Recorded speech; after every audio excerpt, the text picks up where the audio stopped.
Hey guys, this is Anthony Morganti from anthonymorganti.com, and this is episode 117 of Photo Critiques. Now, I'm sure most of you have heard by now that I'm not accepting any new images for critique. If you're interested as to why I'm not going to be taking any new images anymore, there'll be a link in the description of this video. Click on that. It'll take you to my website where I wrote a short article that explains why I'm not going to be doing critiques anymore and what I'm going to be doing instead of critiques. Now, I have a lot of photographers, though, that have sent me in critiques that I promised I'm going to be doing them, and I will do them. So I'm going to be doing critiques through February and into March. I have that many backed up. So once I'm done with all those critiques, though, I'm done with critiques totally, and I'll be doing those other things I'm talking about. So click that link and you can find out. Now, today, in episode 117, I'm pleased to critique the work of Mike Altarace. Mike sent me in some really nice images, and this first one's kind of cool. It's kind of a play on light. We have this light, and we have shadow, and we have this kind of interesting frozen water here. It kind of looks like an animal. There's eye there, a couple ears. Kind of a cool shot. Even though I should suggest, even if you guys are presented with a scene that's, maybe 3 feet by 2 feet, something, you could work the scene. And that's what I would suggest here. Take a shot like this, that's fine. But then I would suggest you get in a little closer. And what caught my eye right away, beside the interesting ice, was this leaf. And I would say that if you cleverly cropped it, let me see if I could cleverly crop it.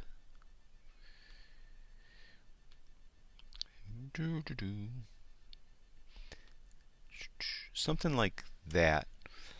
Just that's a horrible crop, but I think you're getting my idea. Where you're showcasing the leaf a little more than the rest of it. So, you could work the scene. You also could, come in all different ways. You could, if you wanted to showcase the frozen ice as opposed to the leaf, you could do something like that. So you could come in, you could work the scene different ways, and try different angles, different focal lengths still, and try to approach it as though it was a vast landscape and you're going to work the scene. You could do that to this little area too. This interesting shot of the bird. A couple things when you're photographing wildlife, you got to really be careful of the light. And the light, this is really almost completely backlit. It's a little bit side lit. So you have all this shadow over here. So really, you have to position yourself. Most of the people that photograph birds, they usually will do it from a blind. And they'll position themselves, point their camera at an area where they know the light is going to be perfect. If the light isn't perfect, they'll use a flash. Believe it or not, they will have flashes set up outside of the blind that will illuminate the bird so you don't have these harsh shadows. So if you're doing a nature walk and you want to photograph birds, it's kind of hit and miss, because you got to hope it lands somewhere and stays there for a while so you can get the camera up to your eye and focus, and you have to hope the light is flattering. So in this case, because the light is slightly behind, or mostly behind actually, it didn't really it wasn't conducive to a brilliant picture of the bird. The other thing too is it's kind of a small shot. I can't zoom in. The eye of the bird. I mentioned many times in the critiques, you always have to focus on the eye. And you can see it's kind of blurry all through here.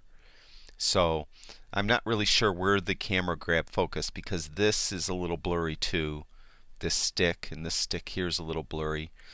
And it looked like it back focused a little bit maybe. It looks like the back feathers are more in focus than the front feathers are. So you got to be really careful of focus. Usually use single spot focus, single point focus, and you put that single point right over the bird's eye and you grab focus like that. This too, again, the light is coming from over in this direction, and we really want the bird more front lit. And so because the eye is so dark, and focus is a little soft too on this bird also. So we really have to get the focus tightened up, and like I mentioned, it's hit and miss if you're out in a nature walk trying to photograph the birds. You have to hope it lands so the light is hitting it right. Now this is a lot better as far as light is concerned. As you can see, this tufted titmouse is more front lit, so it's more even lighting on the bird. The focus, I can't zoom in on this one either. The focus is a lot better on this one than it was on the other one. As you can see, this branch here is a lot more in focus, and that's pretty much on the same plane as the bird's eye. So this has a lot better focus, and it's a lot better composition. Nice bokeh in the background. This was 1,000th of a second at f/10, ISO 800. So this is a very nice shot. But remember that, keep that in mind. You always want to focus on the bird's eye. This is a really nice shot. It is still a tiny bit soft in the eye. As you could look at the eye here, it's just a little blurry. It's not super sharp in the eye. This was 1/250th of a second f of 5.6, ISO 400. It was at 300 millimeters, which was the maximum length of that 70 to 300 millimeter lens.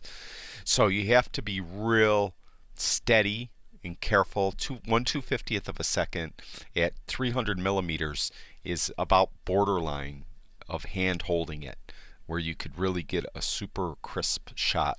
So you have to be really steady, careful, and get that focus point right on an eye and focus on the eye. Now also on the composition itself, we're just barely got all the fox in the picture. You need a little more room down here, so you really had to tilt the camera down just a little bit more. I know these shots are fleeting. Wildlife is challenging. That's why the top wildlife photographers, these guys for National Geographic, they get paid top dollar, because they really work at it, and it will take a lot of practice to become a wildlife photographer. It's very challenging. So in this instance here on this shot, you almost nailed it perfectly. Just tighten up the focus a little bit more on the eye and tilt down just a little bit down, to get the fox more up in the center.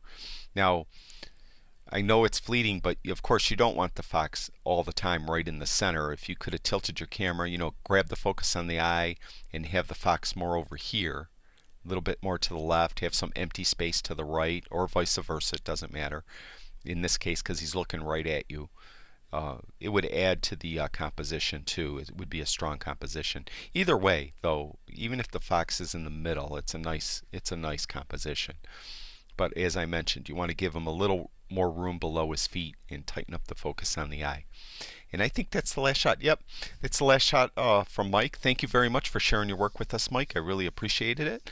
I'd like to thank everyone who watches all my videos. I really do appreciate everyone who watches everything. I thank you very much. If you guys have time, go over to my website, AnthonyMorganti.com. I have all kinds of stuff over there. And go over to YouTube and subscribe to my YouTube channel. I'd really appreciate that. That's it for now. I'll talk to you guys soon.